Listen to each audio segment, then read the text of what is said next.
However, on maps you see it named as Killyconny Bog. It covers about 1,000. Covers about 1,000 acres and 1,000 acres, yeah. And it's divided up into five sections. We're in the Cloughbally section here at the moment. Over there, beyond is Fartha. Then you would have Killyconny itself, Figat and Leitrim.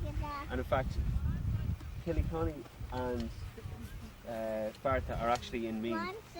So the Cavan Meath border is actually out there in the middle of the bog, the way you can't see it from here. Now, this bog base is a living history book. It's about 10 metres in depth, and for every year basically is a millimetre. So for every metre, you would have 1,000 years of time have passed. Now, you can see here the history of bogs throughout Ireland.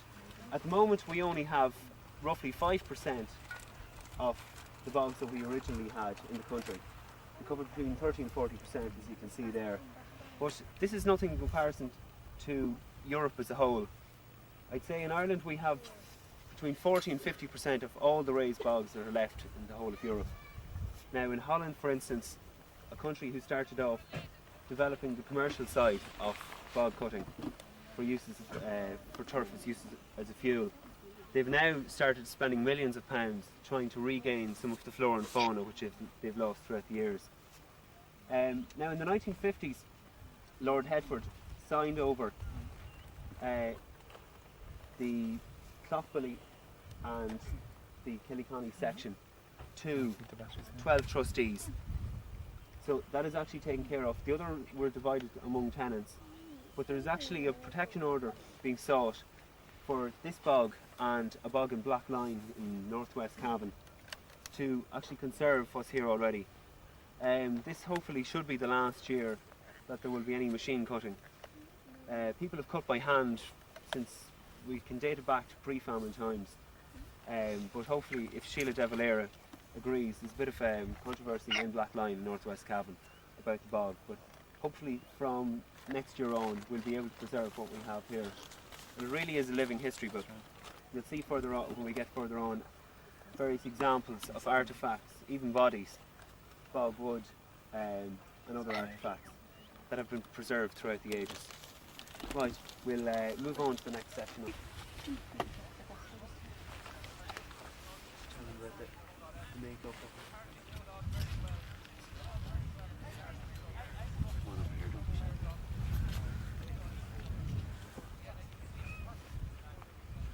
Just wait for everybody to come. Thanks.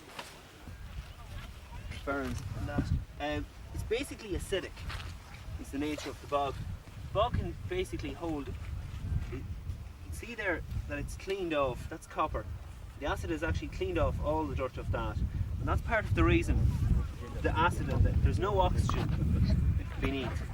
That's part of the reason why things have been preserved so well. Is that the acid actually prevents bacteria living down under the level of the bog, and that's how come things are preserved so well. Anything that we find, I mean, there have been examples of bog butter they've even found in wooden caskets, and it's edible. It's really amazing. It's thousands of years old. Yeah, this model will actually help us to understand how a bog is formed. Bogs basically form when the climate is moist, because you need lots of rain to form a bog, and when the temperatures are cool, so that evaporation is limited and that the moist conditions prevail all of the time.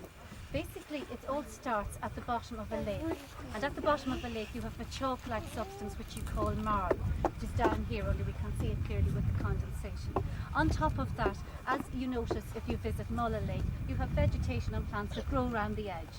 As they die, they fall in, more die, and gradually lakes get more and more overgrown, until finally the whole lake is overgrown, and at that stage we have the stage of fen peat, which is down here, and this bog is about 10,000 years ago, so 10,000 down there. Here's our black peat, which dates back to about 7,000 years.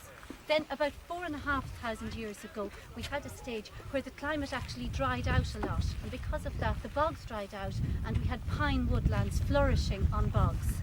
And that stage lasted about 500 years. But after that then the climate got wetter again. and the woodlands actually died out, and you had to return to the bogland face. And here we have the moss peat, which continued and continued to grow as the vegetation decomposed and grew and built up. And that is why when we dig in a bog now, you often unearth pieces of wood, as we saw at the entrance here. You have bog oak and bog pine. And people often call everything they find bog oak because of its dark colour, and in actual fact, in many cases, it could actually be pine. And then at the very, very top of a living bog, we have what's called sphagnum moss. Now this is like a carpet covering the whole bog, and it's an amazing plant in that it's in a very aggressive species. It grows everywhere. Every other plant on the bog is rooted in this. This can hold, yeah, it is the bog builder. It's the life source of the bog. When you see this, you know a bog is alive. It is 95% water, just like the whole of the bog. If you squeeze it, you'll see the water content coming out of it. And into this, everything will grow. It can be many, many different colours. We can see it's often green, but we have seen it has lovely red hues as well. But once you see this, you know that the bog is alive and flourishing. Okay, that's the sphagnum, often just called moss, and that brings us right up to the present day. And if we look at our bog here, this bog here started off actually as two small basins, two small lakes, and in the middle there was a little ridge, and those lakes filled up just as I have described here, and when they got to the top, up to the level of the ridge, they continued to grow, and that's what gives us the raised bog that we have here. We'll continue on now over to the Sphagnum essentially just sucks water up from beneath. That's how come it keeps on raising up. That's what's meant by raised bog essentially. It just keeps on sucking it up and growing up, and everything beneath is killed by the acid that's left. There's actually a chemical exchange, which means that it sucks all the nutrients out and leaves only acid beneath. So essentially it kind of controls how the bog grows and how fast it grows. But it takes most of its nutrients from the rain. So that's why the top level is alive, but everything else beneath will be dead. Fortunately now it's fairly quiet today. You can see some of the many-headed bog cotton. They grow in, you see the white fluffy appendages on top. They grow in single clumps in wet areas. Now, unfortunately, that pool is very quiet today, but we've Ara here to tell us a little bit about, tell us some of the insects that are to be found in the bog pool. Do you want to Right, these small ones here are running about. Do you want to come around here and have a They're called Ridley Gig beetles. Very noticeable. You just run round in circles on the top of the water. It's fun to them. Right, so we've a few raft spiders. You know, like the white egg sac at the back of them, very noticeable. And, over here we've a water boatman. Gets its name from the R-type wings on it. And what else have we? Oh yeah, we have pond scales. See it flying across. And most of these just stay on the top of the water and run about. I think all these insects here are carnivores. At the end of the summer, they all eat each other. Over here we've a green beetle. You can see him pass around, very rare. You see him, Julie? Ants. Children looked at those ones. They're the white. Yeah.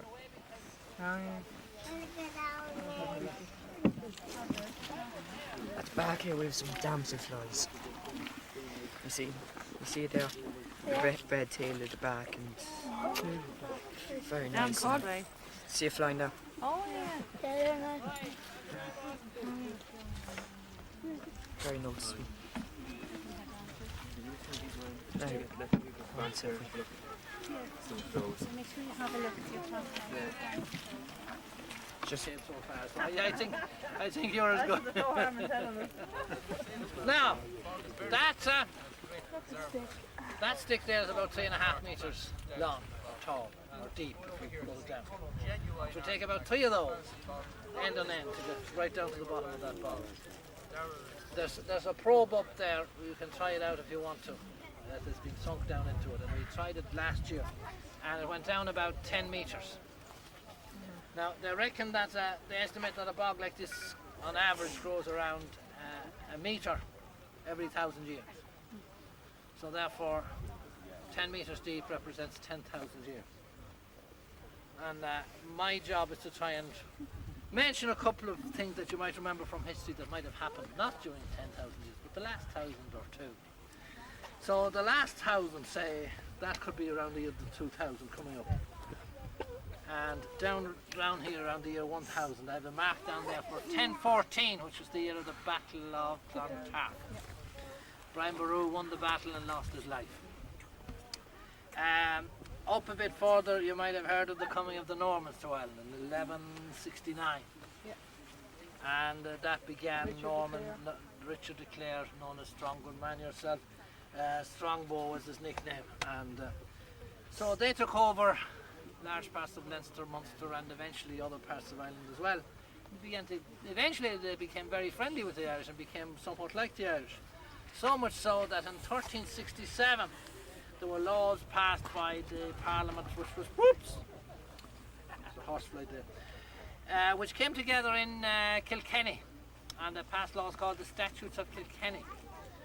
And among those laws were the Norman families were banned, or were supposed to be banned from speaking Irish, playing hurling, listening to Irish music and things like that. But it didn't work, because we're told in later recordings that they became more Irish than the Irish.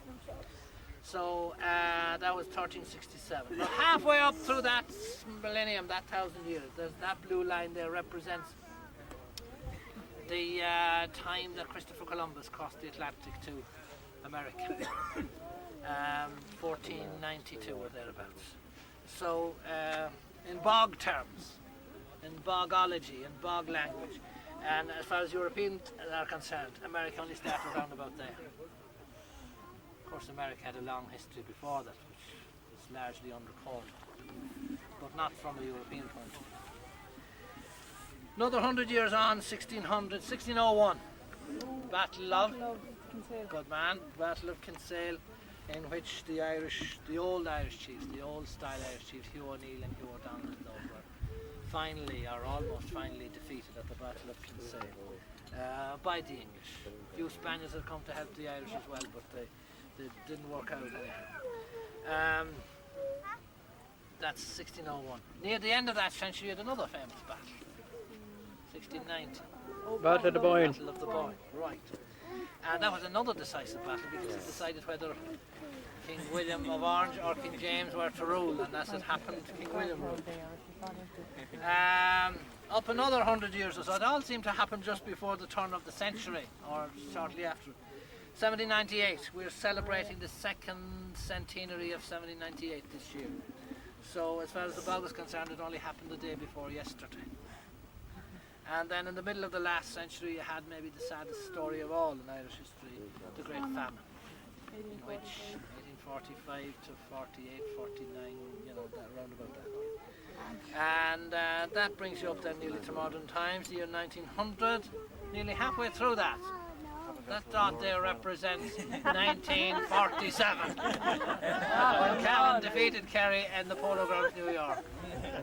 And I'm telling people a nice little story that I had a dream last night, Pat, that I should put another wee blue ball here just above that line, the year 2000. So watch out for Cavan in 2000 or 2001. Now, before you go, if we were to pull that up, there's another piece like that below it, or at least that's what I'm claiming. A piece like that below it, representing, and I'll hurry this up because there's another group coming.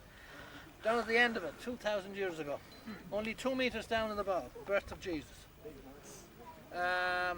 Christianity and the Roman Empire nearly more or less went hand in hand up to about the year 400, when the Roman Empire more or less lost its power. The year 432, that blue line represents the coming of St. Patrick as a missionary to Ireland. And so began the Christian times in Ireland. And they were maybe the greatest, from a learning and religious point of view, the greatest time in Irish history. The island's golden age, the island of saints and scholars and all of that, from 500 to about 800. And right in the middle of that was our own St. Kilian, who was born in 640 and died around about 690 or thereabouts. And coming up to the year 800, the golden age began to come to a sudden kind of an end because the Vikings arrived in the year 795. And they fought with the Irish a bit, and they became friendly with them a bit. And anyhow, their last showdown was not the gunfight at the OK Corral, but the Battle of Clontarf in 1014, which brings us back to where we started. So that's just a very quick run through some historical facts that happened in the last 2,000 years.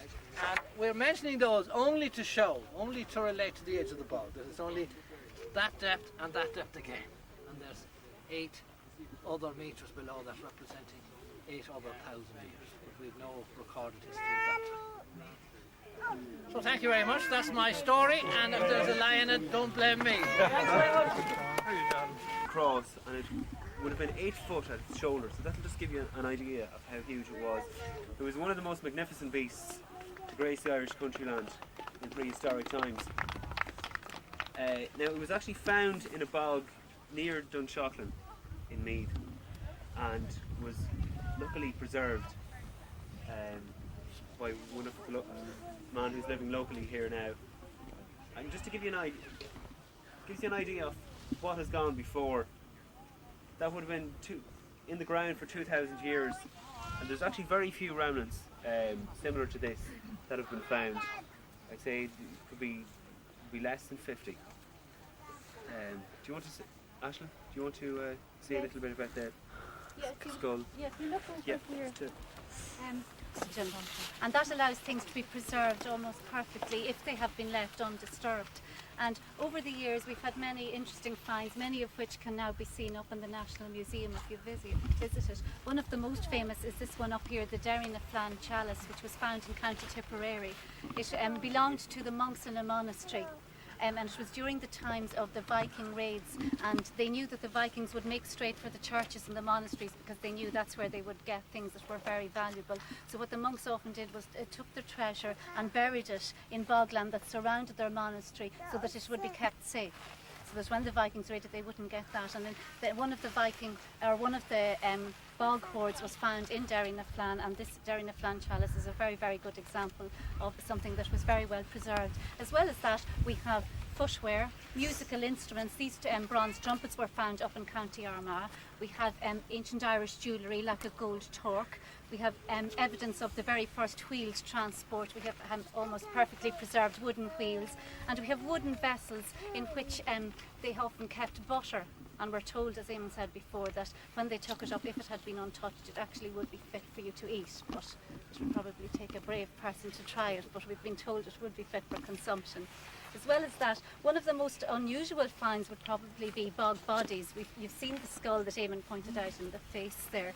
But since 1750, there have actually been over 80 bog body finds in Ireland. And one of the most famous is the Gala Bog body, which was found in County Galway and can actually be seen up in the National Museum. That's a reconstruction drawing of it there. Oftentimes what happened was strangers actually wandered into the bogs at night time when roadways and road networks weren't as good as they are now, and they actually just got lost or fell into pools, and that's how they perished. But at other times it was more sinister. You would have sort of ritual killings, ritual burials, like this one here. This man appears to have been staked into the ground so that he couldn't get out. You see the wooden stakes on either side of him. Now when he was discovered, it was 1821. But he wasn't donated to the museum, his remains, until 8 years later. And in that intervening time, curious people would go to the site and they would say, oh, dig it up till we see it. And so it was actually dug up and reburied several times in those 8 years. And by the time the museum got it, it had decomposed a lot from its original state. And as well as that, they didn't have the modern methods that they have now of sort of freeze-drying and ways of preserving things that they find. But if you visit the museum, you will see that. And as well as that, because bogs started where you had lakes, oftentimes when people are digging in bogs, you get evidence of campsites, villages, and boats that they would have used at the time. Down in Offaly there was a good find in the Clonfinlock Bronze Age village where they found the actual huts and great evidence of how people had lived at the time. And there's an example of the type of simple log boat or a simple dugout canoe made from one piece of wood that would have been found. That tells us a lot. So as you can see, all this supports the idea that bogs are living history books that tell us so much. If we go around the corner now, we'll actually see. You go down on the left.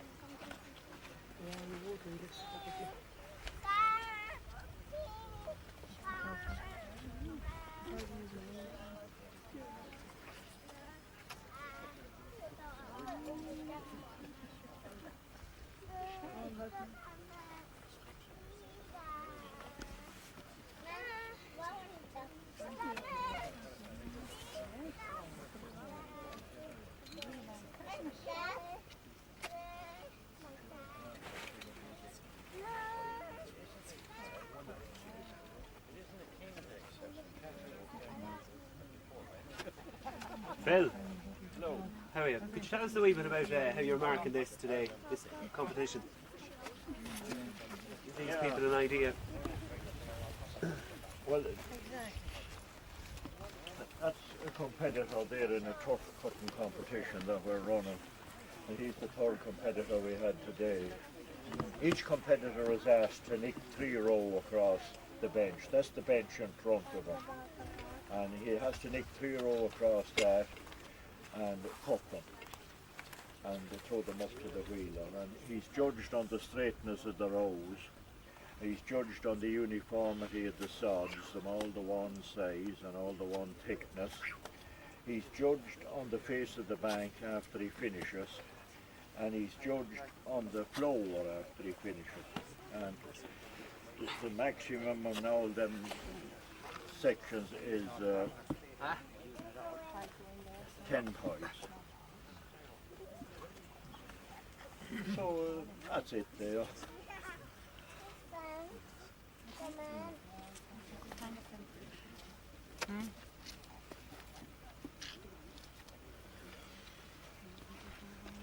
Michael, are you left or right? Huh?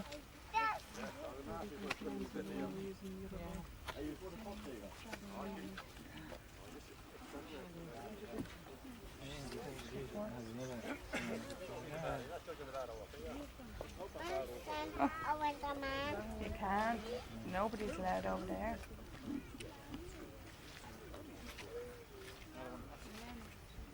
Is there any right-handed competitors here we could take over here? There's one in conjunction with these. Is there any right-handed competitors?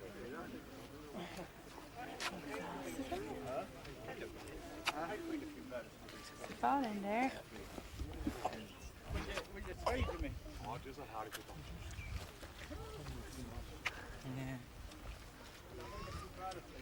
It doesn't matter if you're not down to the floor. You go your own way.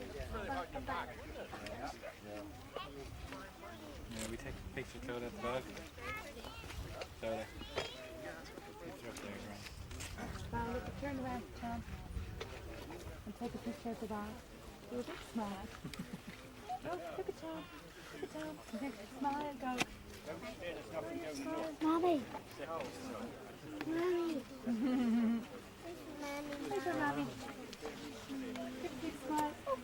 Go there. Look at Tom. Look at Tom. Now. Now you got the picture. Okay. I know. Are you ready to go? Come on, let's move with everything. You want me to carry your own?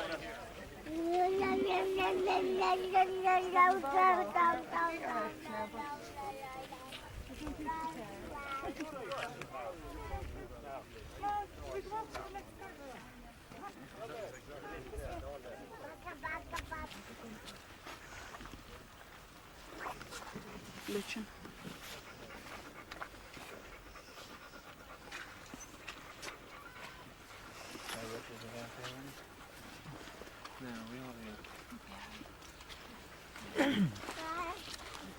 Lichen. Now these, you can find these in around wet hummocks, and they basically use enzymes to break down the rain that falls down on top of them. The first kind here is the antler horn lichen. If you have a look at that, you'll see basically that it looks like the antler of a deer. on the top. Then we have the matchstick lichen, which that's readily recognisable from the red tops. That's a good one to actually find the rest of them. It's a good marker. We have the cup lichen here, which is like a little chalice. There it is, and there's some more of the matchstick lichen. And the bearded over the rest. Sorry? The bearded. Oh yeah. And this is the bearded lichen here. It's the beard of an old man. Yeah, you often see that in the dried flower. Yes. You see it as feathers and that. In fact, some of the, not only the sphagnum moss, but some lichens are actually used for medical purposes as well. Now, sedges will be the next one. This is the deer sedge. You can spot this. It's usually found in clumps. You can See actually it radiating out like that. almost See looks like everywhere you thin go, reeds. it's going like And they'll that. be found on top of hummocks. As will some of the, I think it's cross-leafed heath, can be found on the hummocks as well. That's ling heather, the main component. Do we have ling heather? Yes, we've ling heathers down there. There it is. It's actually more in bloom down on the It lower is bank actually, than it yeah, is here. The yeah. lovely purpley colour is more in evidence down here, but there is a lot of it here. It's just gone out of Yeah. bloom. Yes. And that's what Eamon We have the mentioned. cross-leafed. Heath. That is lovely. Pink bells as flowers, and when they're going out of bloom, you see they turn that sort of orange colour. And if you examine the stem, it's called the crossleaf heath because it's got 4 leaves in the shape of a cross, one opposite one, the other opposite the other. So you have the crossleaf heath there. And This is the sphagnum moss. We'll give you a better example of that when we get up. We can pick up some examples and check it for moisture. this is a very unusual plant. This is the only one here that actually eats insects. It's a spoon-shaped leaf, and it has little tentacles on the edge which are sticky, and they trap the insects, and they gradually close over. And when they've closed over the insect, they digest as much of the insect as they can, and then when they open up, all you can see are tiny little black spots, which would be the only parts of the insect that they weren't able to break down. So the other plants here would be getting most of their nutrients actually from rainfall and any dust that would literally land on them, whereas this gets its nutrients from insects that it traps. Basically uses enzymes, like enzymes in your stomach, to break down the little insects that get entrapped. It's like it's the Venus flytrap of the bog, I suppose we call it. And the bog rosemary vine is really the last one we've mentioned from all. You see, it's like here we have it here marked on the bog with little yellow signs as you're going across on your walk back to the tent. You'll see it. The undersides of its leaves are a sort of a little silvery colour, and you'll see some nice examples of it over there. Just mentioned this just before we go on. This is the bog asphodel. It's just going out of bloom at the moment, but you'll see these kind of spiky yellow leaves with 5 flowered, 5 stems with flower, and that's also known as brittle bone, because it actually absorbs calcium from whatever source it can get from the ground. That's part of the chemical exchange I was talking about earlier on. It absorbs the calcium from the ground, which means it's only acid left. Now, the reason it's known as brittle bone is that cattle used to eat it. The bog asphodel will actually absorb the calcium in their bones, and they'd suffer from brittle bones, and their legs would break easily. So that's the common name for that, and that's where it came from. Now, yeah. Just as we walk There's along examples. here, we have signposted some good examples of all the things that Eamon has just pointed out. I might write something about Oh my god, it's an awful lot of water. Yeah. It can hold up to 8 times its own weight in water. Have a squeeze of that. It's just a big sponge. Actually, if you can want to jump up and down, it's you can feel it going up and down beneath you. Very good.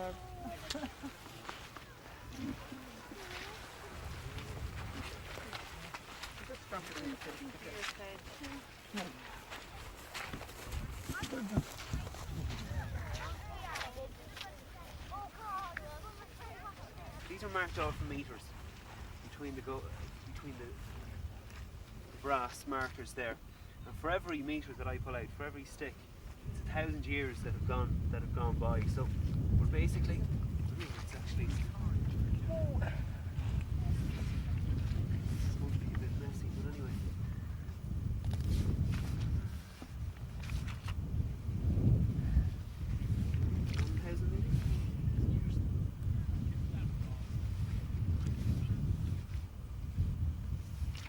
2,000. Where is she? 3,000. Get out of season park, get it back in again, it's probably. 4,000.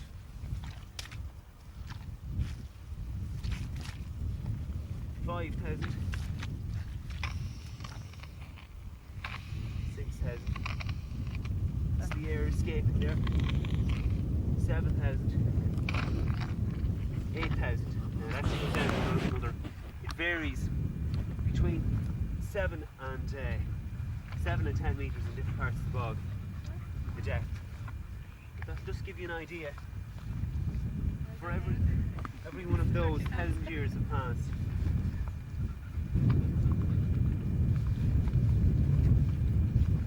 You're welcome to give me a hand, Ross. What can I do without you?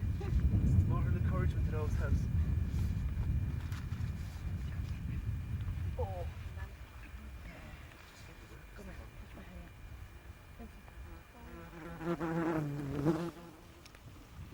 Father would say, well, love to watch work, you watch it all day, and you see the else is doing it.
Right there in the bog. Where's the next you need to go to the toilet again. Daddy, where's the toilet?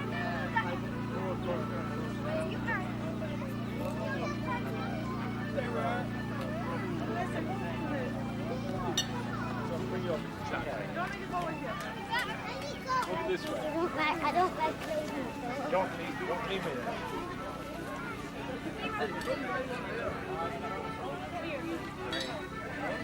Get washed.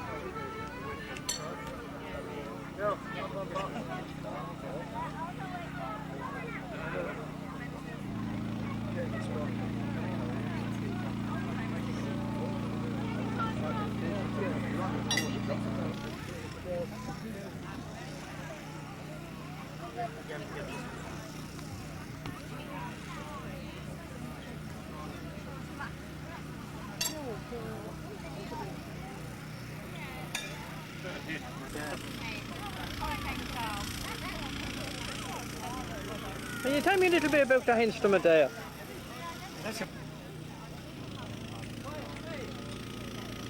Can you tell me a little bit about that instrument? That's wing slave. A wing slane? Wing slave. And where would you use that? On the high bank? On the high bank, yeah. Yeah? Dug down, cut the sod down, threw it out. Yeah? Wing slave. You put down 7 or 8 sods. How many would a sod deep? Would that be, what, 4 or 5 foot, is that? No, it would be 4 or 5 foot. Yeah. Yeah? I think 4 or 5 sods, 4 or 5 foot. How deep down the bog hole would you go with it? Actually, you'd go down maybe 12 sods. Yeah? You know, maybe 12 sods. If it be 24 sods, you were cutting with a brush lane, it'd be 24. Yeah? You dig about 12 down it. You know. Yeah? They all went up in the hay bank. Yeah? Wings. When you went down in a certain position, so you used other brush lane. Oh, I see, yeah. That brush. You cut them down, took them out of the lobe. They were down on the lobe. Till you came to the mud where the stuff would go to braid. Yeah? When it go to braid, you throw it out on the shelf. Yeah? Make mud of it. Oh, yeah. You know. Is that what they call running turf, is it? Or running That's mud? right, running mud, yeah. Yeah? Throw it out when you break it up on the way, run it. You'll be left on the spread for a week at a part of the harden up. And you nick it and lift it out in salt. Oh, yeah. You know. That was nearly all the food until it was dry and potted with. Put up to dry. Yeah. And would it take long now to put your house requirements by starting? Huh? How long would it take you to cut enough turf to do your house for the winter? I'm not sure it wouldn't be. It'd be a week or maybe a quarter cutting turf. Well, it'd be over a week cutting anyway. And then it'll be a quarter or 3 weeks before you get it dry. It'll depend on the weather. Yeah. If you've got cool weather, you wouldn't be long getting it dry. I suppose a couple of months out. Yeah. You know, the garden maybe for 2 months to 3 months before you draw it home. Yeah. You know, draw it home and put it into a shed and that was it. Yeah. You are a busy man. Huh? You'd be a busy man. Busy, yeah, well. Well, so everything was done by hand that time. No, don't be hand. Oh, And the arson card. that's it, yeah. That's right. Okay, thanks very much now. Right, yeah.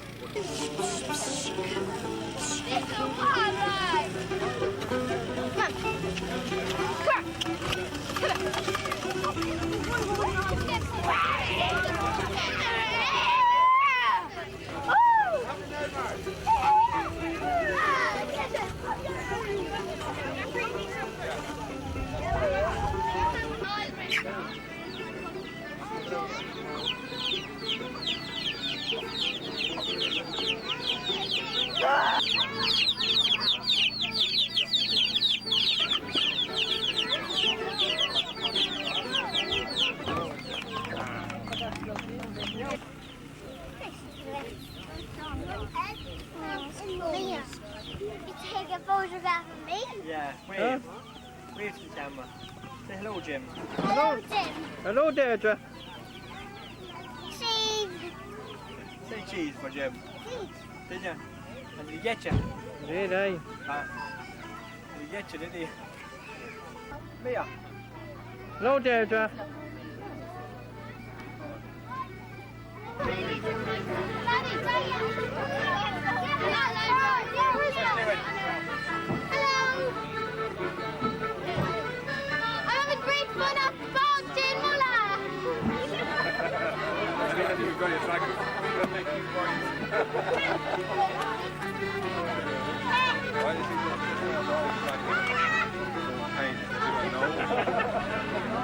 We burned to the bottom of the iron pot, you see, and that took off the big rough burnt porridge. And then this one here, then he was the little one, and he polished it off. He made all the rough stuff off. Everything had its own use, you see. Everything had its own use. So, but that's all there was in Irish. There's nothing else. Absolutely nothing else. For the rest important, Sissy. You went The bottom of the porridge pan is vile. And if all the hot scrub doesn't work, I know. it's very poor. Yeah, And it all comes well, of out course the there were hot iron pots, you see, there was Yes. that type of, so that there were, you couldn't use the pot pots were going out, but that's it, took off the whole stuff. Because it was to the bottom of the thing, and that took it all off, and then the other little ones, then they polished them What off. would you have tied them with then? Because you wouldn't Well, have that baler no, time. there was an old Sally, there's kind of like Sally on that, Yes. and you peeled the Sally and that. Yeah. There was also another thing back down home, so you take that the sun, it was Australian flax. Yeah. Now it was a broad leaf thing, it's a lovely thing growing in gardens, and it had a great wide leaf that size, and you could pull it down into thin strips, and it was like string. And you could pull to go out, it was very tough, you know, and that's what you could use for timing as well. Also there was no string, that was no binder thing, you know. So everything had its own use, and that's it. So that's all we knew. So it's not that long ago. It's not, because that's all there was when I was young. Because I remember being in Africa, in Kenya. Yeah. Oh, that's 20 years ago now. But like Yeah. everything was made up in things, and everything was recycled. Oh yes, You yeah, know, if yeah. you bought the sweets in the market, they gave it to you in a woven cone. Beautiful little woven cone, which you threw away. Yeah, yeah. But you never saw any litter because they didn't have paper, they didn't have that plastic bag, and anything like that. The greatest course I was better than that. Absolutely nothing. No, in France or Germany, they can do those places that have some kind of big long necky things, like leaves, I think, possibly. But that's what they use for sweeping of all the leaves in the harvest time when the leaves will fall down of all the trees. That's what they still use. That's what they still use for sweeping. So everybody had everything in its own use, you know. But that would be much better on an earth floor than a brush. Because a brush, dig up the floor. It would be too Oh yeah, strong. or where that even would- cement. Even Yes, cement is yes. great, you know. Because funny enough, I had a couple from last year in the shed at home. And the garage, the men is in now, water, and they would take the bath then, you know. And we just still use sweet up the whole bit. And the terrific Yeah, sweet. yeah. Oh, yeah. Because the whole green has gone off the machine, you have to try to find heather. And the great still for sweeping. Great for sweeping. So everything has its own. Amazed that for cleaning out porridge. Yeah, isn't it? Yeah.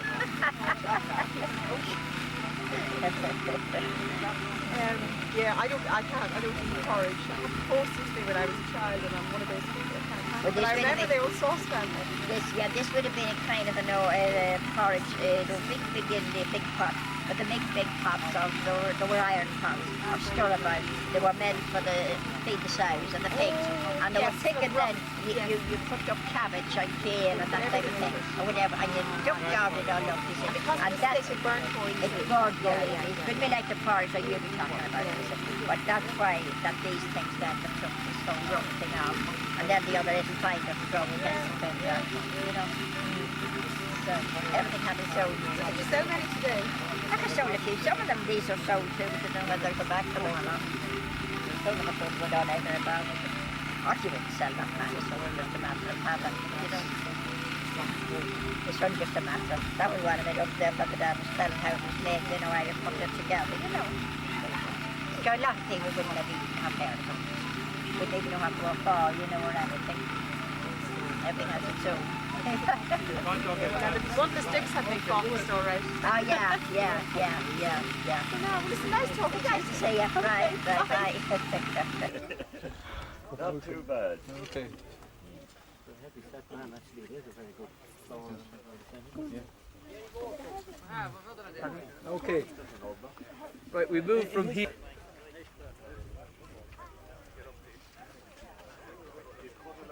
Up with them, Sheridan, up with them.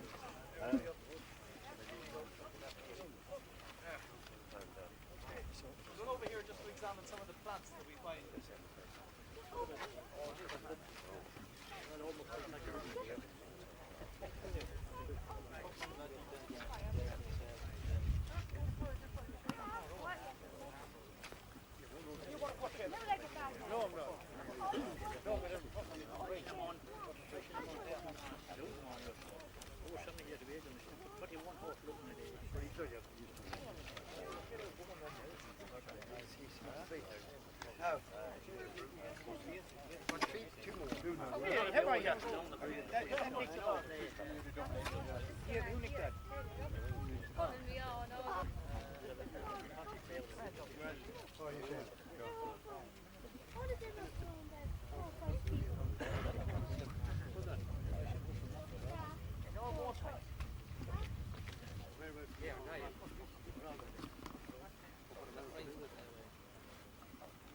Many rows cut there? No.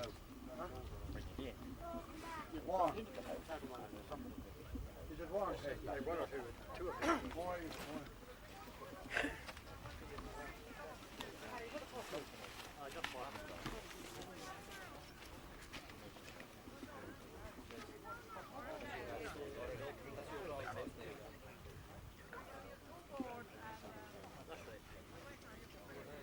I don't walk on the side.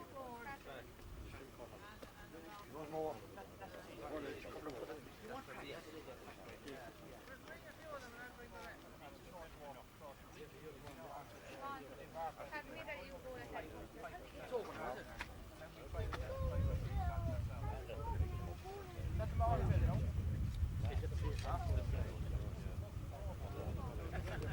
Any other competitors, any other ones down here? You want to put? You do there. There's a vacancy down here now for anyone. Is it over out there bothering you? And I don't know so there's any other one here or not. You said us? You put it up there. Call it down with the nick. Don't neck the nick. Don't expect people. Are you going to nick it over there? Nick it over there, we'll catch it over. Huh? I was on your cold row you with the wee shade now. With the shade now. And you're up short on enough before you put them at toes. Yeah, well, you can make the hand connected. You've done it before now. You know? David, come very quick. If you're in practice now, he'll come back. Come back to it. Just think over the top and come up there and pull it. Oh, you're not around me, too. Two more, do you? Oh, nothing by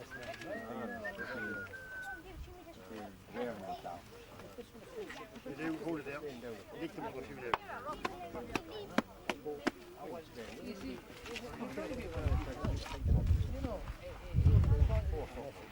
Yeah, and it's comfortable. It should be preserved first. Yeah. For all of it like this. Not too bad now. She's beginning to look nice now. She is. What's a great date for it? What man? No, that's a grand one. That one? No, that's a grand. Let's get out there and hi. Yeah, Mike. Yeah.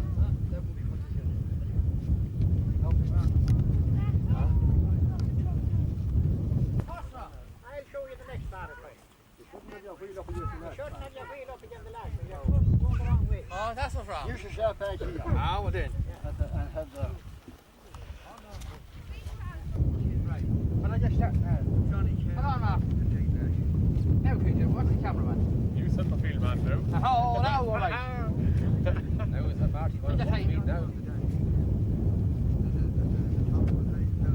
No bother to him, Patsy. That's PJ King, he's from Mahara, he is. Oh, is that right? Yeah. You're choking them, That's the worst of all for them. You're choking them, catching them there. If you catch them, be dead. That's the way. 2 ends, that's the way. That's the way. Now you have it. It's just like a tune. Not bad, huh? They'll come to you. You don't have to go out for them.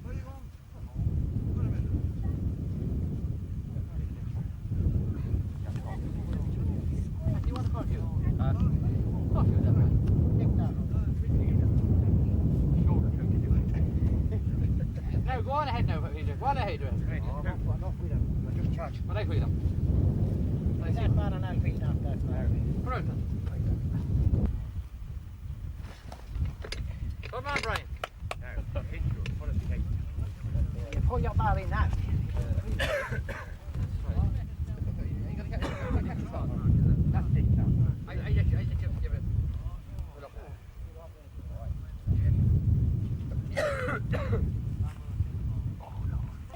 You caught a few, Brian. The two shot. Seamus, caught a few of them. I catch a few of them. Come on. Two croppers. I'm the crook. No, it's the next one. Just cut water. Slice, straighten them up. No, cut it. Cut the water roll, eh?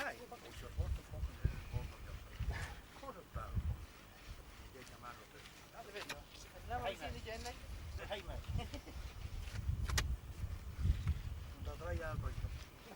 What you with? Come over here, somebody's doing a back. Huh? That's not right in the Mullagh. Oh, no. That's not the butcher. You know, Oh God, I thought it's only chopped people. huh? I cut them square on straight too. Oh. Go one side of the bowl, would you? See if that man might lane just beyond there. Is that your slate? Who? Which one, Patsy? It's the sharp one. Yeah. Aye, that's right. Right one. That's your own, you have, Jimmy. That's Yeah. Oh, that's a grand one you have. Who? That's a grand side you have. It's the short slate.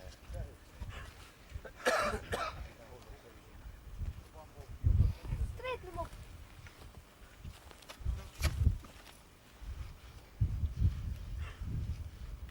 They wouldn't be going for any competition.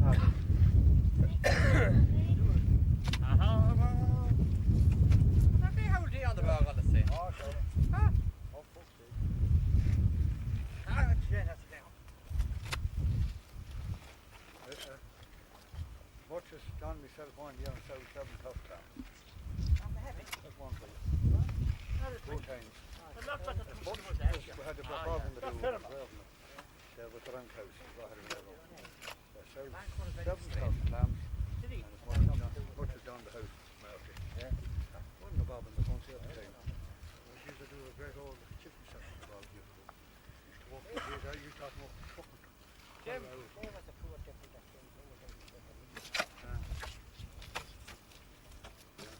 I do regret it now. I always regret it every time I go around looking Willie said.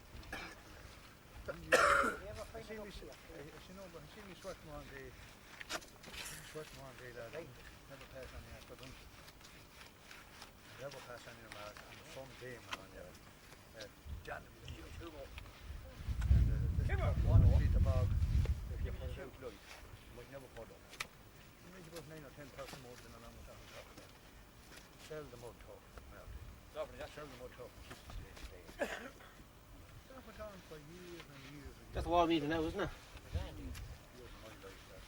To be a lad all the past and be met with something, you wouldn't have done it. Most of the thing is cold. Huh? The best one, the camera in a while. The what? Today and then I seen the rigs from the courthouse in Cavan. The rigs are making them. That was the council's job. The man before you better walk up there. He could load them out. He was like we gave him all that. We never discussed it, but that was the way it was at a certain time. And I think the road men had to do a bit. Well, they had to cut the stuff they had to do behind the bog. It wasn't a bully, so but they used to curse the barras. The barras was there wasn't an ear from touching them. You know what I mean? The barra was the two shafts was bored. There's an ear from touching in that one. The two shafts was bored, Brian. No go. Oh, stay away, Jimmy. Stay away, Jimmy. You might go, he'd be after you with the plane. I didn't see a man jumping right bar tough today. He out from there. Yeah, they're not one. Do you like doing that? Do you like doing that? Oh, I also say, throw the fucking head of the bar and you put it them out.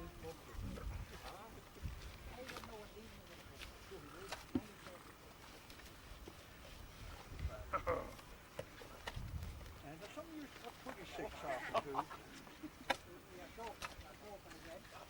Take the slide off. This way. No, you're lifting your hand, give him a quick, take the slide off. Look. They're not sliding off. Oh, just let them fly it. Aye, that's true. Slide off. Give him a quick one and slide. Don't go half. Many hands, Gone even now. Many hands just with the way up. Yeah. Yeah, they have a course out before. Why, yeah. I'd like to present this trophy, winner of the Turf Cutting competition, the first ever held in the parish, 1998. And we hope in 10 years' time you'll be still holding on to this trophy. Thank you very much. Hey, right. Thanks very much.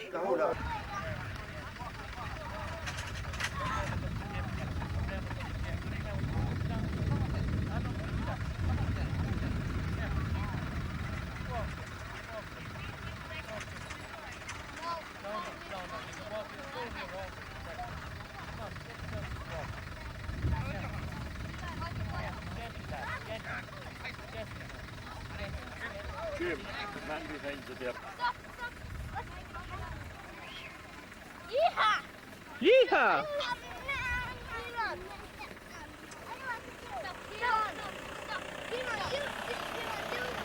Come on, you boy, you're coming there, the final line. Come on, lift it for him. Lift it.